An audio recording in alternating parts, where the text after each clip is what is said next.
धाराशिवला महापुराने झोडपलाय। मात्र जिल्हाधिकारी नाच गाण्यात मग्न आहेत। धाराशिवचे जिल्हाधिकारी कीर्ती किरण पुजार नाच गाण्यात व्यस्त असल्याचं समोर आलंय। 24 सप्टेंबरला तुळजापुरातील एका कार्यक्रमात जिल्हाधिकाऱ्यांनी हा डान्स केलाय। जिल्ह्यातील लाखो हेक्टरवरील पिके धोक्यात आहेत। शेतकरी अडचणीत असताना जिल्हाधिकाऱ्यांचे हे वर्तन मात्र आता वादात सापडले। जिल्हाधिकाऱ्यांचा व्हिडिओ सोशल मीडियावरती व्हायरल झालाय।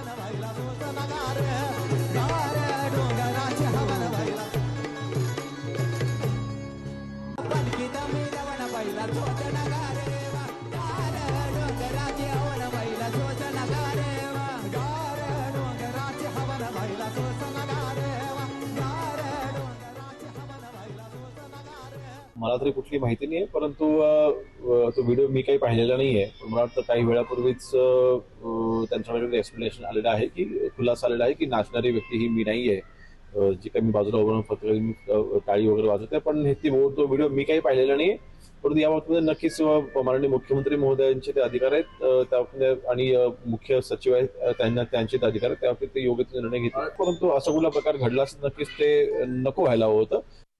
शेतकऱ्यांची अशी तिकडे भूमिका होती। सरकारनं जरी आम्हाला तटपुंजी मदत पाठवली तरी अधिकारी इतके मस्तवाल आहेत ते आमच्यापर्यंत पोहोचणार नाही, ते आमचा छळ करतात। त्यात सुद्धा मोठ्या प्रमाणात घोटाळा होण्याची शक्यता आहे। त्याच्यामुळे असे अधिकारी जे आहेत नाचतायत, बागडतायत। तहसीलदार आपल्या खुर्चीवर बसून गाणं म्हणत होता निवृत्तीच्या काळात, म्हणून त्याला निलंबित करण्यात आलं। मग आता हे जे अधिकारी आहेत असंवेदनशील धाराशिव मधले, त्यांच्यावर तुम्ही काय कारवाई करणार आहात?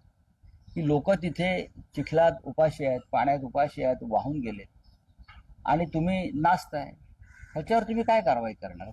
मला त्याबद्दल काही माहिती नाही। आपण आत्ता माहिती दिली, कारण सकाळी लवकर इथं 6:30लाच मी आलेलो आहे।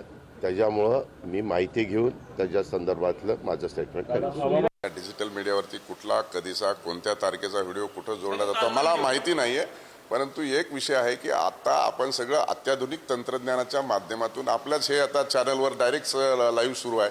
त्याच्यामुळे पूर्वी अशी परिस्थिती नव्हती आणि त्यामुळं सॅटेलाईटद्वारे सर्व शेतकऱ्यांचे पंचनामे घेण्याची तरतूद आत्ताच्या पंचनाम्यामध्ये आहे आणि अशा अधिकारी जर दुर्लक्ष करत असतील तर शासन त्याच्यावरती योग्य ती कारवाई करेल।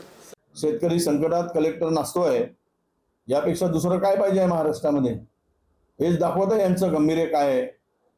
मंत्री किती जाऊन बांधावर नाचले, दिखावापणा केला, पण प्रशासन ज्या पद्धतीनं वागत आहे यावरून हे स्पष्ट होते आहे की या शेतकऱ्याच्या एवढ्या मोठ्या संकटाचं गांभीर्य ना सरकारला आहे ना प्रशासनाला आहे।